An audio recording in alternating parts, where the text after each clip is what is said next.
하박국 3장 16절부터 19절까지 이 말씀을 통해서 어떻게 감사할 것인가. 온전한 감사, 부재는 온전한 감사입니다 라는 제목으로 말씀을 증거하겠습니다. 지난 토요일인가요? 어젠가 선교사님에게 제게 카톡이 왔는데 컴퓨터, 전화기, 핸드폰, 그 다음에 냉장고, 자동차, TV, 여러 전자제품을 이렇게 열거 해놓고 공통점이 뭐냐라고 물어봤어요. 공통점이 뭔 것 같아요?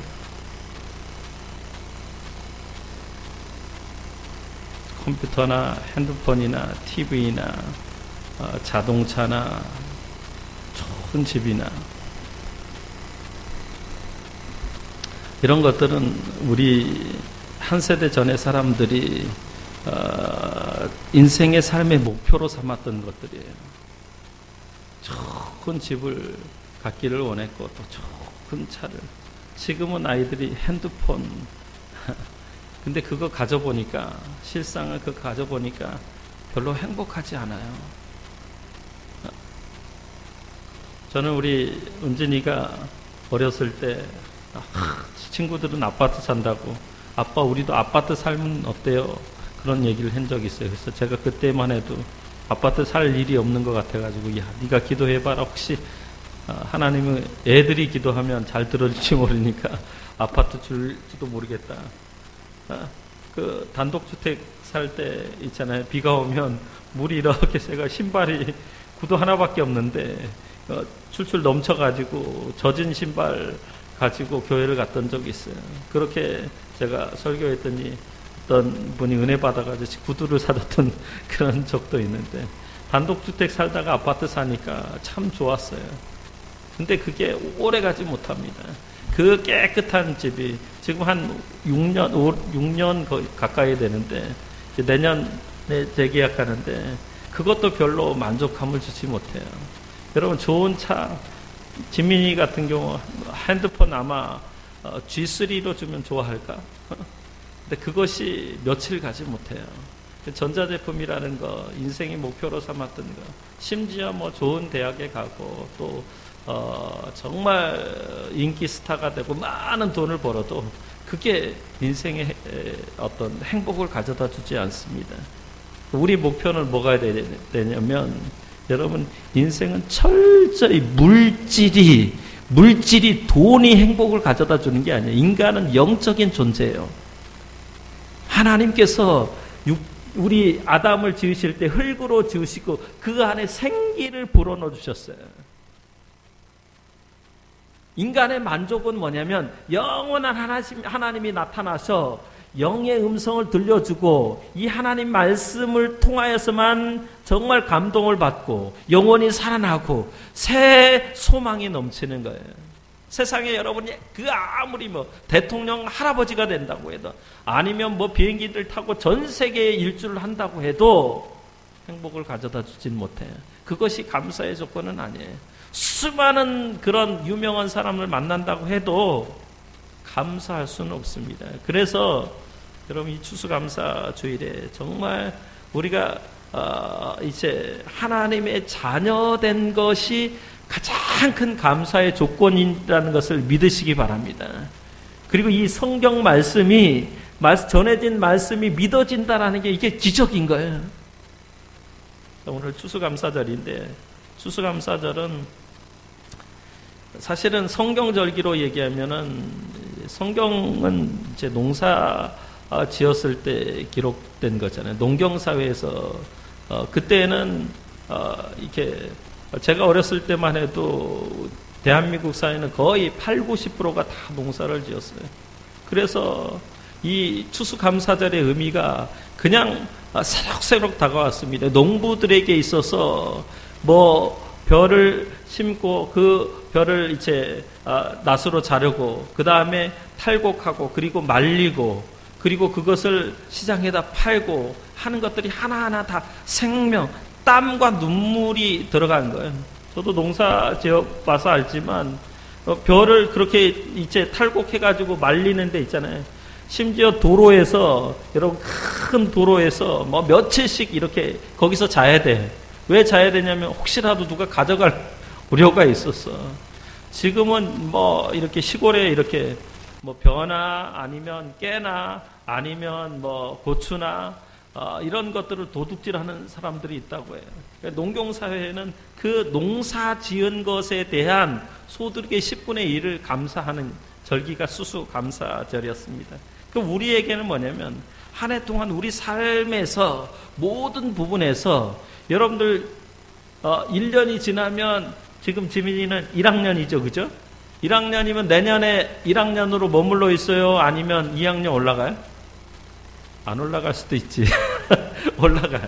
다 키도 잘하고 그 다음에 진급도 하고 또 뭐 회사 다니는 사람들은 월급도 오르고 모든 면에서 다 좋아지는 거예요.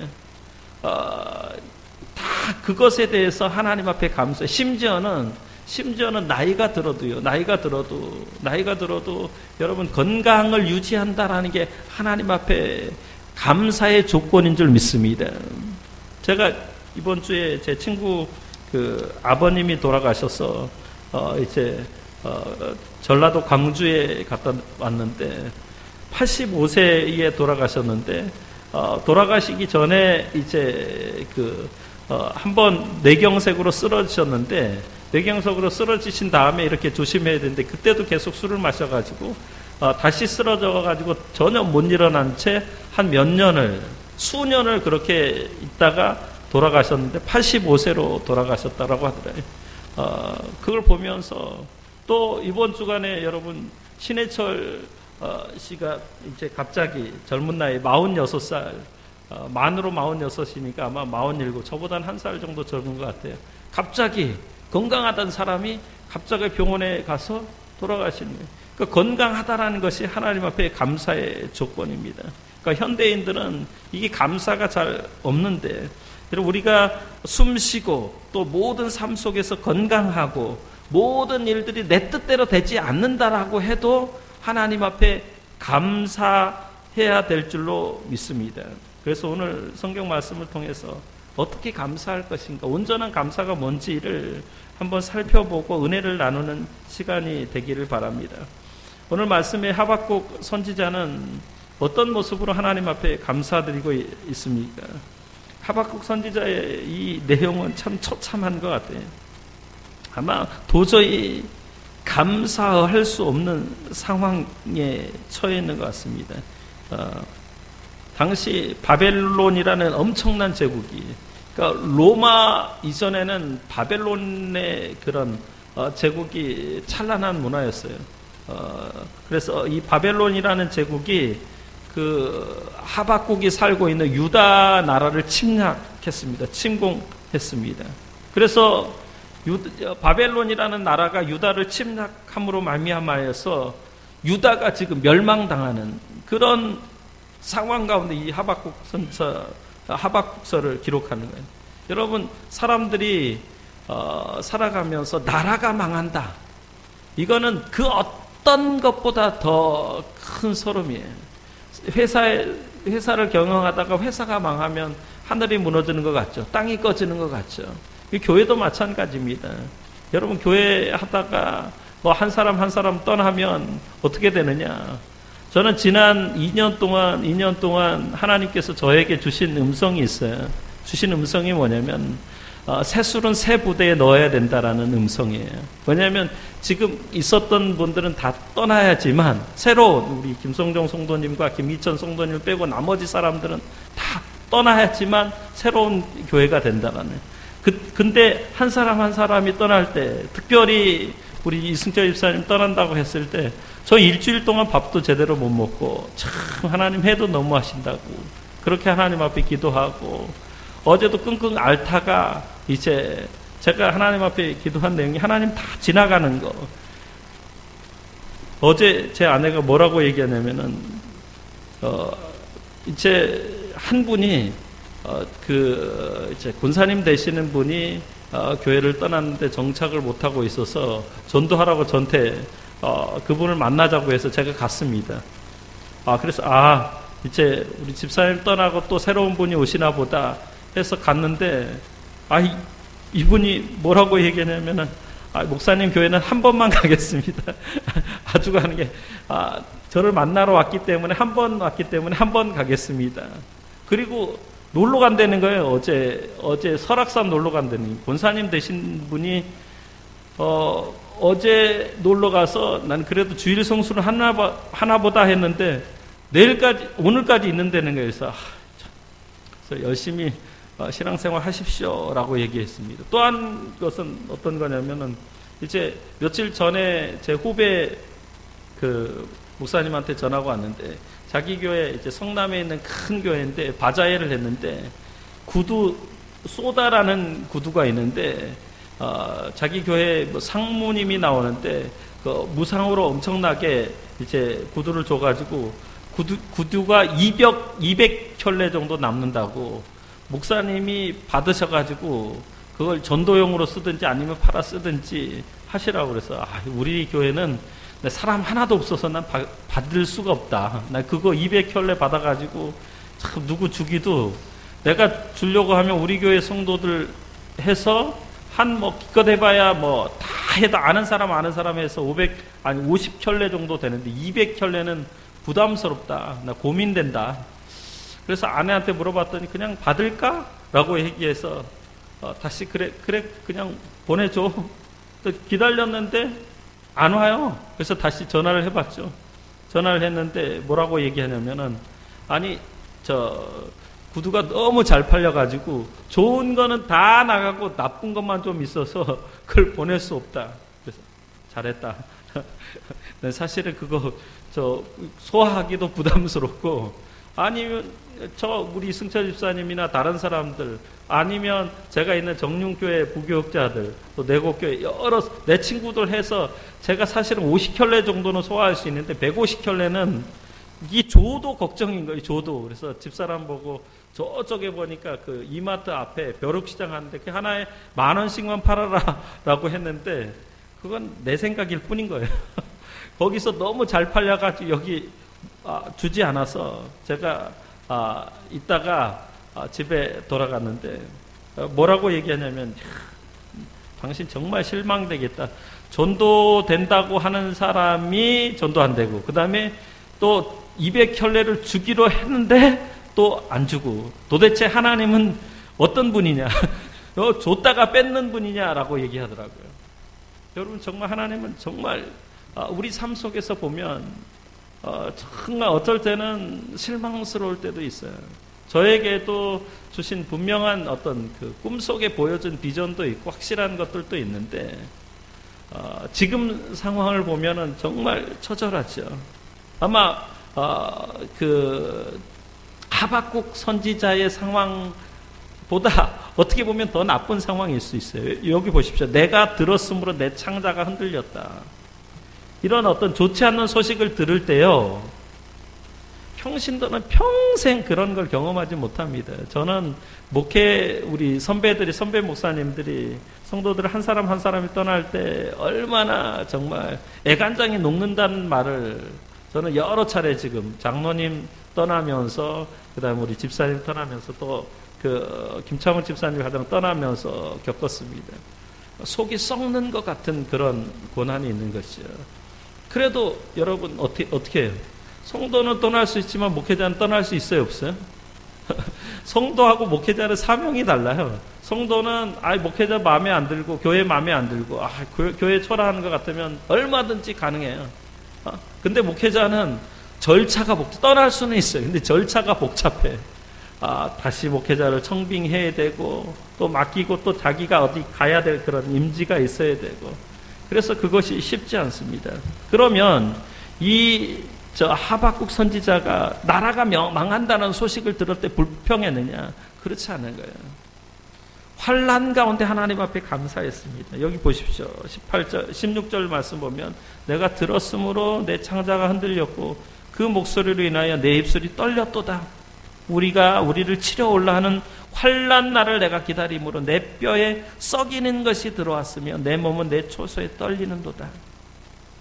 이 사람의 한마디요, 뭐 어떤 문자를 받든지 아니면 편지를 받든지 아니면 그런 어떤 절교 선언을 듣든지, 이제 우리 하민이 지민이도 나중에 또 운진이 반석이도 연애할 때인데, 연애할 때 서로 막 사랑한다 그러다가 선물 주다가 또 마음에 안 들면 싸우면 절교하잖아요. 며칠 전에 제가 있는데 우리 딸내미가 쭉 오면서 눈물을 뚝뚝뚝, 평소가 다 기분이 좋으면 와서 아빠 막 하는데 눈물을 뚝뚝뚝 왜 그러냐 그랬더니 친구하고 싸웠대. 그래서 내가 그랬지, 애들은 싸우면서 큰다. 여러분, 친구하고 싸울 수 있는 거예요. 싸우는데 뭐냐면 어떡하냐, 가족들은 싸우는, 가까운 사람들은 항상 싸워요. 싸우는데 어떻게 하냐, 어떻게 화해하는가, 어떻게 어떤 마음이 끊겨진 것을 다시 붙이는가, 그게 중요한 거예요. 친구들하고 안 싸우면서 친해질 수 없어요. 가족들을 절대로, 가족들하고 서로 남편과 아내가 한 번도 싸우지 않는다, 그 두 사람은 사랑하지 않는 거예요. 가족 형제 자매들이 서로 싸우지 않고 우리는 사이가 너무 좋아. 둘 중에 하나야. 한 사람이 포기했거나 아니면 저 인간하고는 말이 안 통한다, 더 이상 말을 안 하겠다, 그렇지 않을 경우는 싸워요. 그러니까 우리 하민이, 지민이, 태민, 은진이, 반석이 서로 싸운다, 지극히 정상이에요. 특별히 청소년 시절에는 싸울 수 있어요. 이렇게 환난 날, 잘못된 그런 소식을 들었을 때 사람들은 어떻게 되냐, 실망하고 시리에 빠지고 낙담하죠. 근데 하박국 선지자는 그 환난 가운데 감사하는 거예요. 여러분, 그리스도인들이 고난을 당한다, 그건 축복인 것을 믿으시기 바랍니다. 다윗이 그런 얘기를 했어요. 내가 고난 중에 주의 율례, 주의 말씀을 배웠다고 얘기했어요. 인간은 고난이 없으면 살아계신 그 하나님의 영이 눈으로 보여지지 않고 만져지지 않는 거예요. 고난을 통하여서 철저하게 주님을 의지하는 거예요. 제가 처음 우리 성도교회 왔을 때 그 노혜 목사님, 정용교회 목사님도 그렇고, 박원균 목사님도 그렇고, 내곡교회 목사님도 그렇고, 다 이번에 그 시차례 했을 때 목사님도 그렇고, 뭐라고 얘기했냐면, 그 교회 장로님 떠났냐고 얘기하길래 다 떠났다 그러더니 할렐루야 라고 얘기. 속으로 나는 아무도 없는데 다 떠났으면 이렇게 새롭게 시작하면 된다. 차라리 있어서 방해될 거면 없는 게 더 낫다. 그러면서 이제부터 새롭게 힘내서 기도하고 하나님만 믿고 나가라 라고 얘기를 하더라고요. 그래서 참 다른 사람들은 우리 교회 형편에 대해서 잘 모르니까 이렇게 저렇게 얘기할 수 있는 사람들은 많은 사람들이 오면 기분이 좋고, 또 이렇게 내가 뭔가 좀 잘하나, 근데 사람이 떠나게 되면 결국은 자기 자신을 돌아보게 됩니다. 이게 내가 너무 하나님 앞에 죄송하다. 결국은 어떻게 되냐면 하나님 앞에 회개하는 것 외에는 방법이 없는 거예요. 저는 그랬습니다. 저는 한 주간 동안 정말 하나님 앞에 회개하면서, 하나님 정말 다시금 이제 하나님만 믿고 의지하며 살아가겠습니다. 제가 가족도 의지하지 않고 내 친구도 의지하지 않고 사람 의지하지 않겠습니다. 사람이라는 것은 인간적인 정에 얽히고 설켜서 좋을 때는 내 가족도 보니까 우리 가족들이 이렇게 있지만, 제가 돈 주고 할 때는 좋다고 하는데 잘 이렇게 안 해주고 하면은 서운해하고 해요. 그러니까 이번에 광주 내려가서 제 동생 집에 갔을 때 이렇게 또 사들고 가고 애들 용돈도 주고, 그러니까 좋아요, 오빠가 최고다라고 얘기하고. 근데 형편이 안 되어서 못 주면 어떻게 되느냐, 참 별로 마음이 편치 않는 거예요. 여러분, 우리가 살다가 정말 환난을 당할 때, 그때에 원망하고 불평하지 말고 하나님의 뜻이 있다, 하나님의 경륜이 있다고 믿으시기 바랍니다. 그 하나님이 오늘 본문에 낮은 자를 들어 높여주시는 모습이 19절 말씀이에요. 주 여호와는 나의 힘이시라. 나의 발을 사슴과 같게 하사 나를 나의 높은 곳으로 다니게 하신다. 사슴처럼, 제가 보니까 네팔에서 사슴 계곡 속에서 이렇게 90도 되는 계곡을 사슴이 뛰더라고요. 지난 제주도 갔는데 제주도 한라산 높은 그런 계곡에도 사슴이 살고 있더라고요. 높은 산에 사람이 다니지 않는 그런 그 길을 사슴이 펄쩍펄쩍 뛰는 모습을 봤습니다. 사람에게 고난을 주시는 이유는 그 고난을 통하여서 하나님의 영광을 드러내기 위함입니다. 또 한 가지는 이제 오늘 17절 말씀인데, 아무것도 없어도 하나님 앞에 감사할 수 있는가? 아무것도 없어서 정말 감사할 수 있는가? 오늘 17절 말씀 보면 비록 무화과 나무가 무성치 못하며 포도나무에 열매가 없으며 감람나무에 소출이 없으며 밭에 식물이 없으며 우리의 양이 없으며 외양간에 소가 없을지라도 감사할 수 있는가? 이 말은 다른 말로 우리의 양이 없다라는 건 교회에 성도가 한 사람도 없어도 감사할 수 있느냐? 이거 쉽지 않아요. 여러분 결혼했는데 자식이 하나도 없어도 감사할 수 있어요. 사업을 시작했는데 사업이 맨날 망하는데 감사할 수 있어요. 하는 일들마다 족족 망하는데 감사할 수 있어요. 그렇죠? 여기서 보니까 성경에는 그래도 감사해야 된다고. 교회 성도가 없어도, 외양간에 우리의 양이 없어도 외양간에 소가 없을지라도, 이건 뭐냐면 아무것도 없는 nothing이에요. 먹을 것도 없고 양식도 없고 사업장도 모든 것이 없다는 거예요. 인생으로 비유하면 철저히 부서진 인생. 모든 걸 잃었는데 건강마저도 잃어도 감사할 수 있느냐? 가정으로 표현한다면 가정이 풍지박산되었는데 그래도 감사할 수 있느냐? 절망 중에 있는데 그래도 감사할 수 있느냐? 아무것도 없는데 여러분 감사하는 건 쉽지 않아요. 성숙한 신앙인격이에요. 오늘 사람들이 이 찬양을 무화과 나무에 무성치 못하고 포도나무에 열매가 없고 감람나무에 소출이 없고 밭에 먹을 것이 없고 우리의 양이 없고 외양간에 소가 없을지라도 감사하겠다.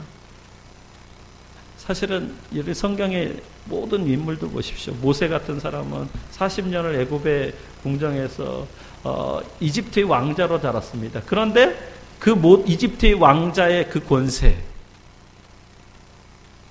버리고 광야로 갔을 때 아무것도 없었어요. 그때사 그는 하나님의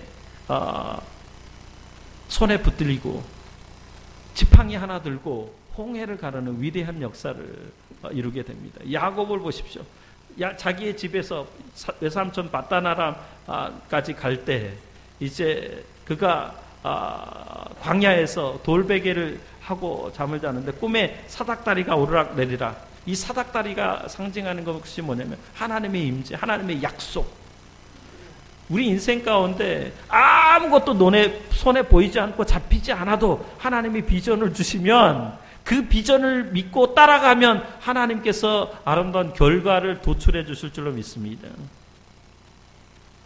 야곱이 그때 돌베개 지고 하나님 앞에 감사한 거예요. 무화과 농사를 지었는데 무화과 나무에 무화과가 열매가 않고 1년 동안 최선을 다했는데 땀과 눈물을 흘렸는데 열매가 없어요. 이게 농사 짓는 사람에게 이것만큼 잔인한 것은 없는 거예요. 며칠 전에 뉴스 보니까 한 농부가 배추를 트럭터로 갈아엎어요. 이유를 들어보니까 오죽하면 자식 새끼 같은 밭을 트랙터로 갈아엎을까요? 한 떼기에 100만 원도 안 된다라는 거예요. 정부 보조금은 200만 원 주는데 그 한 떼기 팔아봤자 100만 원. 걸음값도 안 되는 거죠. 그러니까 밭을 갈아엎더라고요. 그 농부의 심정이 어떻겠습니까? 포도나무에 열매가 없습니다.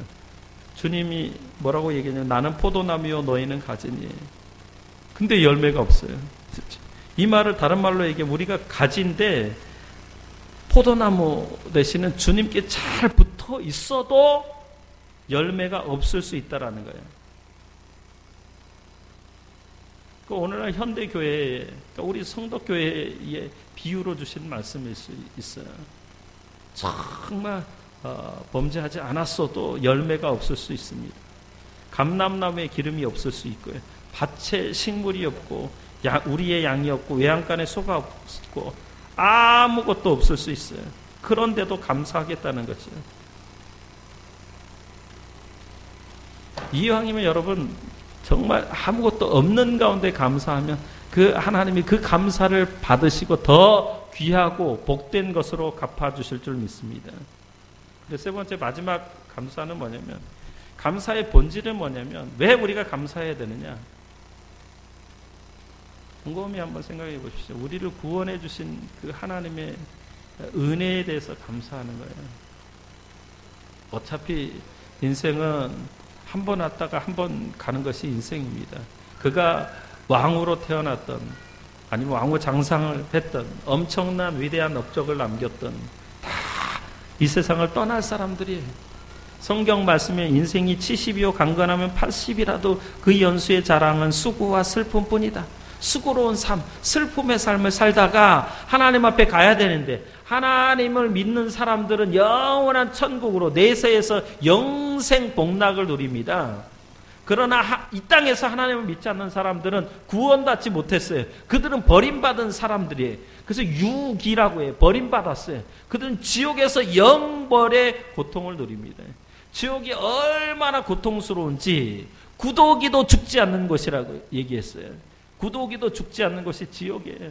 이 세상 사람들은, 지금 현대인들은 지옥, 천국 이야기하면 마치 미심적인 것으로 생각하는데, 우리의 참된 소망은 천국인 줄로 믿습니다. 우리가 신앙생활하는 게 뭐냐면, 신앙생활하는 게 철저하게 우리가 구원받은 것, 내가 하나님의 이름을 부를 수 있고 하나님의 자녀가 되고 하나님의 그 호적에 이름이 들려가서 영생책에 기록되어 있는 것, 그거보다 더 큰 것이 없어요. 그게 감사해서 예배자로 나오는 거예요. 그러니까 두 마디로 정리하자면, 첫째는 뭐냐면, 하나님이 우리를 죄악의 세상에서 부르셔서 하나님의 자녀 삼았다면 우리는 거기에 대한 마땅한 삶으로 내 몸을 들여서 서비스로 사는 거예요. 그게 예배예요. 하나님이 여러분을 구원하셨다면 여러분들이 어디에 있든지 예배자로 서는 게, 그게 가장 존귀하고 귀한 거예요. 새벽 예배 아니면 수요 예배. 그래서 저는 제가 그 부교육자 시절에 생각한 게 있어요. 직분자들은 적어도 주일 성수를 해야 된다. 직분자들은 주일 성수를 해야 된다. 권사된 사람이 주일 성수 안 하는 권사들, 하나님 영광 가립니다. 아무리 돈이 많아도 주일 성수하는 사람, 하지 않은 사람은 직분을 받으면 안 돼요. 그 다음에 예배에 참석하지 못하는 사람들, 예를 들면 새벽 예배, 수요 예배, 그 다음에 주일 예배, 이런 사람들이 직분 받으면 곤란해. 하나님 영광 가리게 됩니다. 그래서 직분은 정말, 이게 사실은 하나님 나라 갔을 때 너무나 귀한 건데, 세상 사람들이 이게 그냥, 어제 제가 만났던 분이 권사 큰 순복음교회 다니는데 권사를 땄대요. 땄는데 거기서 이제 교육받고 다 받았는데 임직시켜야 되는데 임직식 안 한다. 자기는 장로교에서 권사를 따기 위해서. 제가 참 고민됐습니다. 권사를 따는 게 아니고, 권사는 여러분 직분은 섬기는 거예요. 따는 게 아니고, 이게 세상에서 무슨 벼슬 따는 게 아니에요. 목사도 따는 게 아니고, 목회자는 하나님의 음성을 듣고 하나님이 직접 뽑으신 사람이고요. 성도는 예를 들면 직분을 얻었다면 성도들이 투표하는, 이게 질적으로 차원이 다른 거예요. 부르심이 다른 거예요. 그래서 목회자하고 성도하고 어떻게 보면 생각이 같나? 절대로 같을 수가 없어요. 이게 본질이에요. 하나님께서 명령하신 거예요. 성도는 죽었다 깨어나도 목회자의 마음 이해 못해요. 저도 제가 부교육자 생활 10년 했지만 담임 목사님하고 의견 다를 때 있잖아요. 그때는 그냥 하나님이 알아서 하시겠지, 그냥 하나님 앞에 기도하고 말았어요. 왜요? 제가 담임 목사 해본 적이 없기 때문에. 이제는 제가 담임 목사이기 때문에 알아요. 부목사 시절에는 담임 목사를 몰라요. 전도사 시절에 저는 사실 모든 걸 안다고 생각했는데 그렇지 않아요. 그러니까 여러분 사실은 정말 나를 구원해 주신 것이 얼마나 기쁘고 얼마나 감격스럽고 얼마나 영광스러운 건지 아시면서 신앙생활 하시기 바랍니다. 그게 바로 하박국이 나는 여호와를 인하여 즐거워하며 나의 구원의 하나님을 인하여 기뻐한다. 그러니까 구원받은 거에 대해서 기뻐하며 즐거워한다는 거예요. 내가 구원받았다니. 이게 없다면 여러분 하나님 앞에 다시금 하나님 앞에 물으십시오. 내가 지금 아무것도 없어요. 여러분들이 저를 바라볼 때 참 깝깝할 수도 있어요. 내가 나를 봐도 깝깝해요. 그런데 나를 구원하시고 나에게 하나님의 성령의 기름 부음을 주셔서 교회를 맡기시고 또 이 교회가 비록 아무것도 없다 할지라도 주님 바라보고 나아가고 나를 구원하신 분께서 나를 쓰신다고 한다니 나는 매일 기쁘게 하나님 앞에 나가겠다. 그런 마음의 자세, 각오가 있었으면 좋겠습니다. 슬픈 일은 슬픈 일이에요. 사실은 우리 이승재 집사님 제 그 사촌 동생이고 떠나는 거는 정말 슬픈 일이에요. 제가 일주일 동안 슬퍼했으니까 이제는 오늘로 다 훌훌 털어버리고 정말 마음의 기쁨을 가지고 나를 구원하신 그 하나님 그 은혜 때문에 내가 주님 앞에 더 헌신하며 충성하기를 원합니다. 사실은 여러분 현실이라는 것은 여러분이 인생을 살아가면서 현실은 항상 냉혹한 거예요. 현실은 한겨울 시베리아 벌판보다 더 차갑습니다. 그리고 현실은요 안개와 같아요. 그래서 야고보 선지자는 인생을 안개와 같다고 비교했어요. 제가 저 칼빈 신학교 용인 신갈에 있는 칼빈 신학교 다닐 때 새벽기도 마치고 운동하러 왔는데 운동장에 있잖아요. 가을 되면 운동장이 어떻게 되냐면 그 산기슭에 있어가지고 운동장이 안개로 가득 차요. 그러면 한 치 앞도 한 걸음 앞도 보이지 않아요. 뛸 수 있어요. 뛰다가 누가 부딪혀서 다칠 수도 있잖아요. 사방이 보이지 않습니다. 한 치 앞도 보이지 않습니다. 그게 인생이에요. 그래서 야고보의 신앙은 인생은 안개와 같다라고 그렇게 고백합니다. 한 치 앞도 모르는 것이 인생입니다. 사람은 저는 그렇게 생각해요. 잘 풀릴 때도 있습니다. 안 풀릴 때도 있어요. 인생이 꼬일 때도 있어요. 아무도 몰라줄 때도 있어요. 그때 어떻게 해요? 하나님만 바라보고 하나님만 의지하시기를 예수 이름으로 축원합니다. 인생이 잘 될 때도 있어요. 사람이 벌떼처럼 몰라올 때도 있어요. 여러분들이 한번 보십시오. 산 증인 되십시오. 지민이 하면이가 이광남 목사가 성덕교회에서 이렇게 사람들 가지고 평생 목회하는지 아니면 아는 사람들이 이렇게 목회하는지 증인 되시길 바라요. 하나님 살아계시면 제가 보여드릴게요. 하나님 돌아가시지 않았어요. 인생은 정말로 비참에 빠져 있을 때도 있어요. 그러나 어느 순간 하나님께서 밑바닥을 치면 그 밑바닥을 치면 높아갈 때 저는 이제 아직 사실은 얼마 전까지 밑바닥이 아니다고 했는데 승철 집사님 떠남으로 인해서 밑바닥이구나 이제 밑에 왔구나 라는 생각이 됩니다. 그렇기 때문에 하나님 앞에 감사합니다. 할렐루야. 그러면 밑바닥을 칠 때는 그때는 정말 애간장이 높고 속쓰리고 정말 하나님 앞에 우리 집사람이 얘기했는데 하나님 줬다가 뺏는 하나님 주지도 않고 뭐 준다고 말만 하고 보여주고 뭐 장모님한테도 뭐 제가 교회할 때 큰 교회라고 해요. 저도 꿈에 봤고 집사람도 여러 번 봤는데 지금은 형편이 초라하잖아요.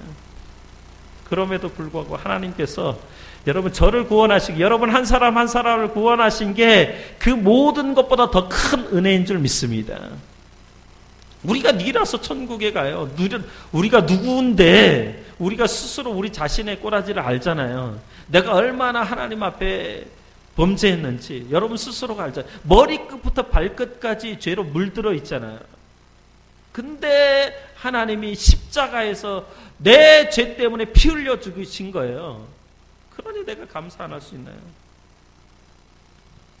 그래서 하박국 선지자는 나는 여호와를 인하여 즐거워하겠다. 나는 구원의 하나님을 인하여 기뻐하겠다. 이런 선지자의 고백이 저와 여러분의 고백이 되시기를 예수 이름으로 축원합니다. 첫 번째는 환난 가운데 감사. 두 번째는 아무것도 없어도 감사. 그 다음에 나를 구원해 주신, 우리를 구원해 주신 것에 대해서 감사할 수 있는 저와 여러분들 되시기 바랍니다.